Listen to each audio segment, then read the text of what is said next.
अस्सलामुअलैकुम नाज़रीन, मैं मोहम्मद असलम हुसैन सियासत की ख़बरों में आप सबका इस्तकबाल करता हूँ।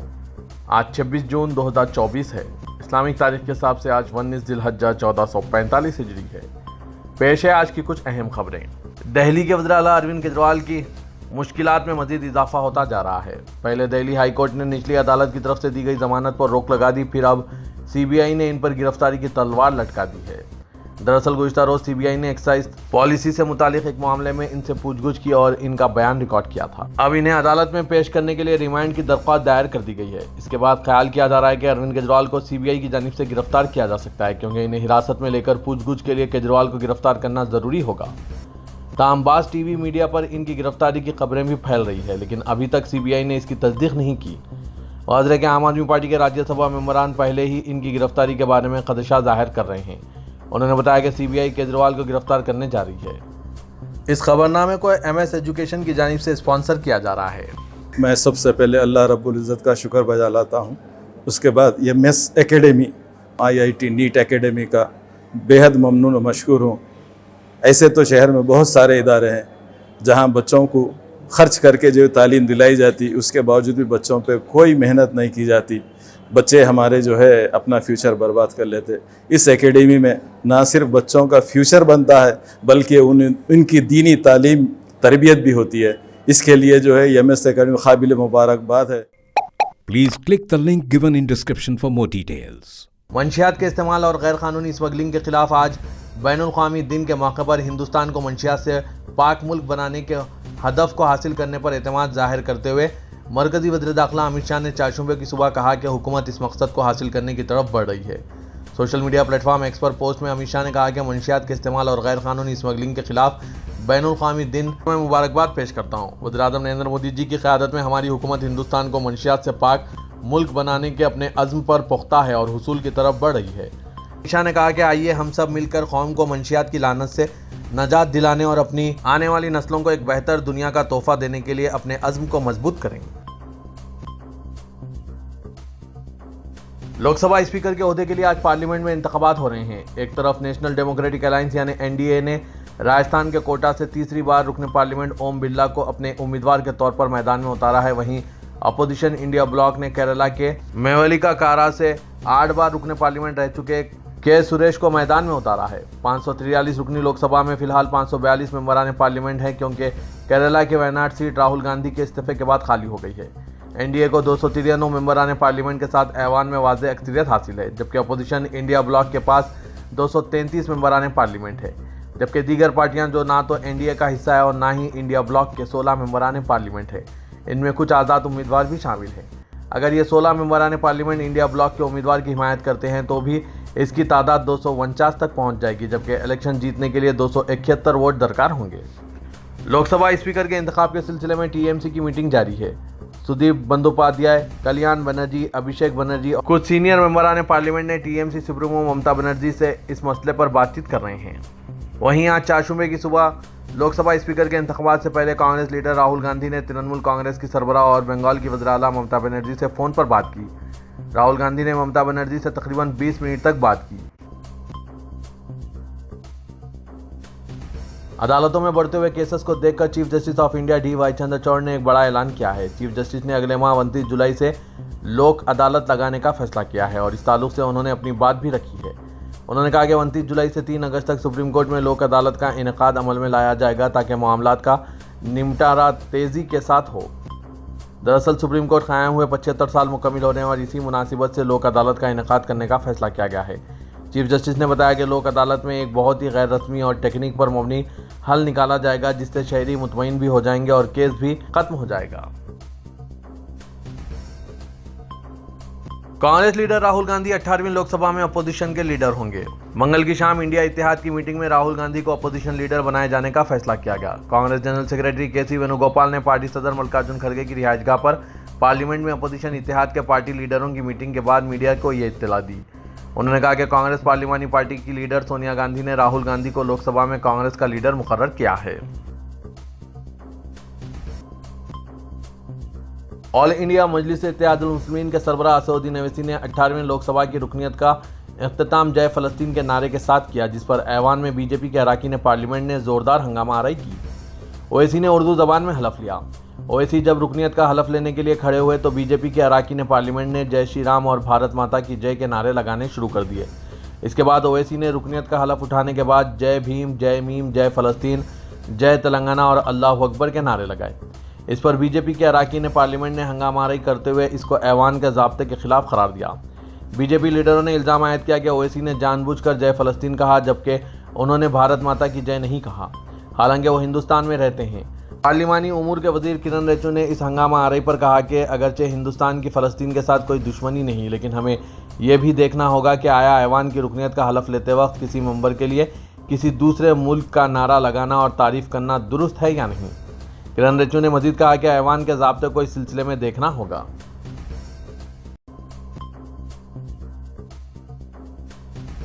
सदर कुल हिंद मजलिस इत्तेहादुल मुस्लिमीन और रुकन पार्लियामेंट हैदराबाद असदुद्दीन ओवैसी के खिलाफ सदर जमहूरिया हिंद द्रौपदी मुर्मू से शिकायत की गई है। एडवोकेट विनीत जिंदाल ने एक सोशल मीडिया पोस्ट में दावा किया है कि उन्होंने आईन हिंद के आर्टिकल 103 के तहत सदर जमहूरिया के सामने शिकायत दर्ज कराई है, जिसमें ओवैसी के खिलाफ फ़लस्तीन की गैर मुल्की रियासत से वफादारी जाहिर करने पर आर्टिकल 102(4) के तहत मुकदमा दर्ज किया जाए। इसके तहत नाअहली का भी मुतालबा किया गया। इसके अलावा सुप्रीम कोर्ट में एडवोकेट हरीश शंकर जैन ने भी सदर द्रौपदी मुर्मू से असदुद्दीन ओवैसी के खिलाफ शिकायत की है और इनकी नाअहली का मुतालबा किया। 18वीं लोकसभा के पहले इजलास के दूसरे दिन AIMIM के सरबराह और रुकन पार्लियामेंट हैदराबाद असदुद्दीन ओवैसी ने हलफ लेने के बाद जय फलस्तीन का नारा लगाया। हलफ के बाद उन्होंने पहले जय भीम कहा, जिसके बाद उन्होंने जय मीम, जय तेलंगाना और जय फलस्तीन के नारे लगाए। ओवैसी ने 5वीं बार लोकसभा मेंबर की हैसियत से हलफ लिया। इसके बाद उन्होंने अपने बयान में कहा कि मैं हिंदुस्तान के पसमानदा लोगों के मसाइल को ईमानदारी से उठाता रहूंगा, लेकिन फ़लस्तीन के हवाले से लगाए गए नारे के बाद सियासत गर्म हो गई है, जिसके बाद चेयरमैन ने इसे रिकॉर्ड से हटा दिया है। नाज़रीन, असदुद्दीन ओवैसी के जय फ़लस्तीन के नारे पर आपकी क्या राय है? क्या ये सही है या गलत? इन्हें यह नारा देना चाहिए था या नहीं? अपने ख्यालात कमेंट बॉक्स में ज़रूर तहरीर कीजिएगा। शुमाल मगरबी दिल्ली के मंगोलपुरी इलाके में मुबैना नाजायज़ कब्जे की वजह से एक मस्जिद के बाज़ हिस्से मुनहदिम कर दिए गए, जिसके बाद बड़े पैमाने पर एहतजाज शुरू हो गया और पुलिस और नीम फौजी दस्तों की भारी जमीयत को तैनात कर दिया गया। ओहदेदारों ने यह बात बताई। उन्होंने कहा कि कशीदगी में इजाफे के पेश नज़र इंतज़ामी कार्रवाई रोक दी गई, क्योंकि एक बड़ा हुजूम जमा हो गया और इलाके में JCB गाड़ियों के दाखिले को रोकने के लिए इंसानी जंजीर बना दी। म्यूनसिपल कॉरपोरेशन ऑफ दिल्ली ने एक बयान में ये बात कही, जिसने इंतज़ामी कार्रवाई शुरू की थी। इसके अलावा खातून एहतजाजियों के मौजूदगी से भी पेचीदगी पैदा हुई, जो मस्जिद के सामने बैठ गए। बल्दी इदारे ने मस्जिद की गैरकानूनी तोसी बाउंड्री वॉल के खिलाफ मंगोलपुरी के वाई ब्लॉक में वाक़ म्यूनसिपल कॉरपोरेशन ने यह इंतज़ामी कार्रवाई शुरू की थी। CD ने इल्ज़ाम लगाया कि गैर मिजाज ढांचे के 20 मीटर के हिस्से को हटाया, लेकिन सूरत हाल उस वक्त कशीदा हो गई जब हुजूम की बड़ी तादाद और खातून एहतजाजी मुकाम पर जमा हुए और इंतज़ाम पर एतराज़ जताया। वाज़ेह कि दिल्ली में कई एक मसाजिद और मकबरों को शहीद किया जा रहा है। ऐसा लग रहा है कि दिल्ली म्यूनसिपलिटी को एक मखसूस तबके के इबादत गाहों के सिवा कुछ नज़र नहीं आ रहा है। रियासत कर्नाटक, आंध्र प्रदेश और झारखंड के बाद राजस्थान हिंदुस्तान में सोना निकालने वाली चौथी रियासत बन गई है। ओहदेदारों ने इसकी तौसीक की। उन्होंने कहा कि रियासती हुकूमत ने बांसवाड़ा में सोना और कच्ची धात निकालने का अमल शुरू किया है। जगपुरा माइनिंग ब्लॉक की नीलामी का अमल मुकम्मल कर लिया गया। ब्लॉक का लाइसेंस रतलाम की सैयद ओवैस अली फर्म को दिया गया है। बॉलीवुड अदाकारा और बीजेपी रुकन पार्लियामेंट कंगना रनावत के महाराष्ट्र सदन में चीफ मिनिस्टर का सूट अलॉट करने के मुतालबे पर बरसर इख्तिदार महायुवती और अपोजिशन महाविकास अघाड़ी में लफ्जी जंग छिड़ गई। 38 साल कंगना रनावत हिमाचल प्रदेश में अपने आबाई टाउन मंडी से रुकन लोकसभा मुंतखब हुई है। कहा जा रहा है कि उन्होंने महाराष्ट्र सदन में चीफ मिनिस्टर के आलीशान सूट में क़याम करने की ख्वाहिश की जाहिर की है। पार्लियामेंट इजलास के पहले दिन वो महाराष्ट्र सदन गई थी। उन्होंने लगभग सारे कमरा देखे, ज़्यादातर कमरे इन्हें तंग दिखाई दिए। इन्हें चीफ मिनिस्टर का कुशादा सूट पसंद आया। चीफ मिनिस्टर का सूट मांगने पर तनकीद करते हुए शिवसेना UBT रुकन पार्लियामेंट और रुकन पार्लियामेंट तर्जुमान आला संजय रावत ने हैरत जाहिर करते हुए कहा कि वो महाराष्ट्र सदन के बजाय राष्ट्रपति भवन में क़याम क्यों नहीं करती। तेलंगाना कानून साज असेंबली में कांग्रेस अरकान की तादाद 70 तक पहुंच चुकी है। BRS के 5 अरकान असेंबली की शमूलियत के बाद कांग्रेस के अरकान की तादाद में इजाफा हो गया है। बताया जा रहा है कि ग्रेटर हैदराबाद से ताल्लुक़ रखने वाले BRS के मजीद 15 अरकान जल्द ही कांग्रेस में शमूलियत अख्तियार करेंगे। असेंबली के बजट इजलास से कबल जुलाई में अहम सियासी तब्दीलियों की उम्मीद की जा रही है। कांग्रेस पार्टी ऐवान में 2/3 अक्सरियत हासिल करने की कोशिश कर रही है।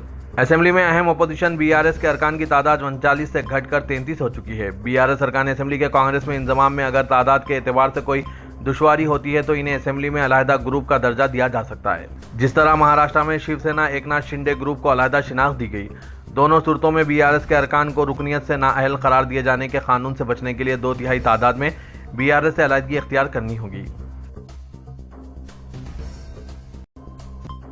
तेलंगाना के वज़ीर-ए-आला रेवंत रेड्डी ने गुज़िश्ता दिनों बीआरएस से कांग्रेस में शमूलियत इख्तियार करने वाले रुकने असेंबली और साबिक स्पीकर पोचाराम श्रीनिवास रेड्डी का नई दिल्ली में सदर कांग्रेस मल्लिकार्जुन खड़गे और कांग्रेस कायद राहुल गांधी से तारुफ कराया। कांग्रेस में शमूलियत इख्तियार करने वाले कायदीन में पोचाराम श्रीनिवास रेड्डी को इनके देरीना सियासी तजुर्बे की रोशनी में कांग्रेस पार्टी काफ़ी अहमियत दे रही है। नई दिल्ली में एआईसीसी हेडक्वार्टर पर पोचाराम श्रीनिवास रेड्डी ने मल्लिकार्जुन खड़गे, राहुल गांधी के अलावा जनरल सेक्रेटरी तंजीमी उमूर केसी वेणुगोपाल और तेलंगाना की इंचार्ज जनरल सेक्रेटरी दीपा दास मुंशी से मुलाकात की। इस मौके पर तेलंगाना में किसानों के मसाइल के हल के लिए कांग्रेस हुकूमत के इक़दाम पर बातचीत की गई। किसी भी समाज या माशरे के लिए नौजवान अहमियत के हामिल होते हैं। नौजवान कौम का मुस्तकबिल होते हैं और वो अपने इस्लाफ की रिवायत को आगे बढ़ाने के जिम्मेदार भी। समाज व माशरे में अमन व अमान भी अहमियत का हामिल होता है और अमन व अमान की बरकरारी में भी नौजवानों का अहम रोल होता है। गुज़िश्ता 2 हफ्तों से हैदराबाद और ख़ास तौर पर पुराने शहर में पेश आ रहे वाक़यात महज एक दूसरे को निशाना बनाने के मुतक़ाज़ी नहीं है, बल्कि संजीदगी के साथ इसकी वजूहात का जायज़ा लेने की भी ज़रूरत है। हमें देखना ये चाहिए कि हमारा माशरा कहाँ जा रहा है, हमारे नौजवान कहाँ जा रहे हैं, इनमें अखलाकी पस्ती इंतहा को क्यों पहुँच रही है, क्यों हमारे नौजवान गैर इस्लामी लानतों का शिकार होकर ख़ुद भी माशरे के लिए शर्मिंदगी का बाज़ बन रहे हैं और दूसरों की ज़िंदगियों से भी खिलवाड़ करने लगे हैं। पुराने शहर हैदराबाद एक तारीख़ी अहमियत का हामिल शहर है, बल्कि हकीकत यह है कि पुराना शहर ही असल हैदराबाद है। शहर ने हालांकि बहुत तोसी कर ली और फैल गया है, लेकिन हकीकी हैदराबाद पुराना शहर ही कहलाता है। चार मीनार के चारों जानिब की आबादियाँ हैदराबादी तहजीब की अलंबरदार हुआ करती थी। यहाँ तहजीब व तमद्दुन का बोलबाला था, अखलाक व किरदार को अहमियत दी जाती थी।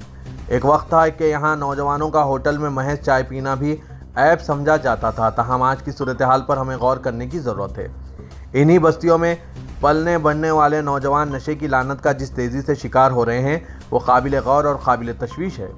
हम अगर नए शहर के अक़लियती आबादी वाले इलाकों का जायज़ा लें तो हालात कुछ अलग दिखाई देते हैं। हालांकि मुस्लिम रिवायात और तर्ज़ ज़िंदगी नए शहर और पुराने शहर में यकसा हैं, लेकिन पुराने शहर के माहौल पर जो गंदगी छाई हुई है वो हमको तशवीश में मुब्तला करती है। हमें नए शहर की मुस्लिम आबादियों में चबूतरे इस कदर आबाद दिखाई नहीं देते जिस कदर पुराने शहर में दिखाई देते हैं। नए शहर में भी इलाके ऐसे हैं जहां मुस्लिम गालिब आबादी है। यूसुफगुड़ा, बोराबंडा, खैरताबाद, सिकंदराबाद, सनतनगर, मुशीराबाद, बोईगुड़ा और भी कई इलाकों में भी खातिर-ख्वाह मुस्लिम आबादी मौजूद है। वहाँ भी हमें होटलों और पान शॉप की तादाद ज़रूर दिखाई देती है। पुराने शहर में भी होटलें और पान शॉप्स गैर मामूली तादाद में मौजूद है। ताहम पुराने शहर का संजीदगी से जायज़ा लें तो ये वाज़ेह हो जाता है कि यहाँ नशे की लानत का शिकार नौजवान ज़्यादा हो गए हैं। ये हमारे अपने ही नौजवान हैं। हमें इन्हें हालात के रहम व करम पर इस तरह खुद लानत का शिकार रहने और दूसरों के लिए दर्द सर बनने के लिए नहीं छोड़ सकते। पुराने शहर के मजहबी इदारे हों, मजहबी तंजीमें हों या फिर सियासी कायदीन हों, सभी को इस मामले में अपनी ज़िम्मेदारी पूरी करने की ज़रूरत है। नाज़रीन, इस सब पर आपकी क्या राय है, कमेंट के ज़रिए ज़रूर बताइएगा। सदर मजलिस इत्तेहादुल मुस्लिमीन और रुकने पार्लियामेंट हैदराबाद असदुद्दीन ओवैसी की जानिब से पार्लियामेंट में हलफबरदारी के मौके पर जय फ़लस्तीन के नारे पर बीजेपी के कायदीन की जानिब से सख्त मुखालिफत की जा रही है। इस सिलसिले में कई मुखालिफ रद्द-ए-अमल सामने आए हैं। वज़ीर जी किशन रेड्डी ने इहाते पार्लियामेंट में सहाफ़ियों से बात करते हुए कहा कि जय फ़लस्तीन का नारा हलफबरदारी के वक्त असदुद्दीन ओवैसी ने लगाया, जो बिल्कुल गलत है। ये नारा पार्लियामेंट के क़वायद की खिलाफ वर्जी है। हैदराबाद के गोशा महल के बीजेपी के रुकने असेंबली मलून राजा सिंह ने अपने बयान में कहा कि हलफबरदारी के मौके पर असदुद्दीन ओवैसी ने आखिरी में जय भीम, जय मीम और जय फ़लस्तीन का नारा लगाया। उन्होंने सवाल किया कि भारत माता की जय बोलने में क्या शर्म आती है। राजा सिंह ने कहा कि जिस देश में रहते हैं इस देश में सियासत करते हैं, लेकिन भारत माता की जय नहीं बोलते, ना ही जय भारत जय हिंद बोलते हैं। बीजेपी के रुकने असेंबली ने कहा कि असदुद्दीन ओवैसी पार्लियामेंट में नए नहीं हैं, इन्हें मालूम है कि हलफ किस तरह लिया जाता है। राजा सिंह ने कहा कि अगर पार्लियामेंट में कोई जय इजराइल का नारा लगा देता तो वह हंगामा खड़ा कर देते थे। इसने कहा कि अगर फ़लस्तीन से प्यार है तो फ़लस्तीन जाकर इनकी तायीद में बंदूक उठाकर खड़े हो जाओ। राजा सिंह ने कहा कि जय भीम हम भी बोलते हैं, लेकिन जय फ़लस्तीन का नारा लगाना सोचने वाली बात है। तेलंगाना के वज़ीर आला रेवंत रेड्डी ने अपने दौरे दिल्ली के मौके पर दूसरे दिन मरकजी वजीर सेहत जेपी नड्डा से मुलाकात करते हुए नेशनल हेल्थ मिशन के तहत तेलंगाना को वाजिबुल अदा 693 करोड़ 13 लाख रुपए की रकम जारी करने की दरख्वास्त की। उन्होंने जेपी नड्डा से मुलाकात करते हुए महकमा सेहत पर रियासती हुकूमत की खुसूसी तवज्जो की तफसीलात पेश की। उन्होंने बताया कि मरकज़ की आयुष्मान भारत स्कीम पर जारिया साल जनवरी से रियासत में अमल किया जा रहा है। शहरी और दही इलाकों के अवाम को बेहतर इलाज व मुआलजे की सहूलत फराहम करने 5159 बस्ती दवाखानों को कामयाब तौर पर चलाया जा रहा है। उन्होंने मरकज़ी वजीर से ख्वाहिश की कि वो रियासत में सेहत के शोबे की खिदमत को मज़ीद बेहतर बनाने के लिए ज़्यादा से ज़्यादा ताउन करें। स्कूल इंतज़ामिया फ़ीस की अदम अदायगी पर तलबा के ट्रांसफ़र सर्टिफिकेट यानी टीसी रोकने का हक नहीं रखते, क्योंकि टीसी तलबा की मिल्कियत है। तेलंगाना हाईकोर्ट की जानिब से जारी किए गए अहकामात के मुताबिक किसी भी स्कूल को इस बात का इख्तियार हासिल नहीं है कि वो फ़ीस की वसूली के लिए तलबा के सर्टिफिकेट्स या ट्रांसफ़र सर्टिफिकेट्स अपने पास रखें। जस्टिस एस नंदा ने आज स्कूली तालीम और स्कूल इंतज़ामिया की जानिब से इख्तियार किया जाने वाले तरीक़ेकार पर कारी ज़र्ब लगाते हुए महकमा तालीम को इस बात का पाबंद बनाने की हिदायत दी कि वो स्कूल इंतज़ामिया को टीसी रोकने के अमल से बाज रखने के इक़दाम करें। तेलंगाना हाईकोर्ट में जस्टिस एस नंदा, जो कि विष्णु दिनेश और 42 दीगर की जानिब से दाखिल की गई दरख्वास्त की समाअत कर रही थी, जिसमें दरख्वास्त गुजार ने इस बात की शिकायत की थी कि श्री सिद्धार्था स्कूल गोदावरी खनीज जिला पेद्दापल्ली ने इनके बच्चों के टीसी यानी ट्रांसफ़र सर्टिफिकेट्स ये कहते हुए जारी करने से इनकार कर दिया है कि इनके फ़ीस के बकाया जात अदा शुदनी है।